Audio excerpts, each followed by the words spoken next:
ఆయన అందరూ ఎలా బాగున్నారు? నేను చాలా అంటే చాలా బాగున్నాను. నేనైతే 3G షార్ట్ ఫిల్మ్ అప్డేట్ ఇవ్వడానికి అయితే వచ్చాను అనమాట. మొత్తం అంతా కంప్లీట్ అయిపోయింది. డబ్బింగ్ ఒకటి పెండింగ్ ఉంది. సో జూలై ఎండింగ్ కల్లా అప్లోడ్ చేద్దాం అనుకున్నాం కానీ కొన్ని అవంతర కారణాల వల్ల పెట్టడం అయితే లేట్ అయింది. ఎలాగో లేట్ అయింది కదా, ఒక మంచి రోజు చూసి పెడదామని చెప్పేసి నేనైతే ఫిక్స్ అయ్యాను అనమాట, నేను మా ఫ్రెండ్ శశిగాడు.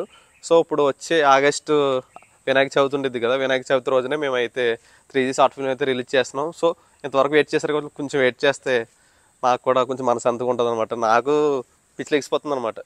ఎప్పుడు అని చెప్పేసి అందరూ కామెంట్ చేస్తున్నారు, కాల్ చేస్తున్నారు, 3G ఎప్పుడు అని చెప్పేసి ఏం చెప్పాలో అర్థం కావట్లేదు. కొంచెం డిలే అయిపోయింది, ఏమనుకోకండి. ప్లీజ్ వెయిట్ చేయండి, ఖచ్చితంగా 3G అయితే వస్తుంది. జూలై ఎండింగ్ కాదు, ఆగస్ట్ ఎండింగ్. ఒక కామెంట్ పెట్టాను, ఒకసారి ఆ కామెంట్ పైన పెడతాను చూడండి. జూలై 2025 అని మళ్ళీ జూలై 2027 అని చెప్పేసి ఏదో పెట్టారనమాట. అంటే ఇయర్ గ్యాప్ అని అంత గ్యాప్ ఏమి ఉండదు, మాకు కొంచెం లేట్ అయింది అంతే. మరీ ఇయర్ మంత్లే గ్యాప్ ఉంటుంది కానీ ఇయర్ గ్యాప్ అయితే ఉండదు. అండ్ ఇంతవరకు సపోర్ట్ చేసినందుకు మీ అందరికీ thank you. Love you guys.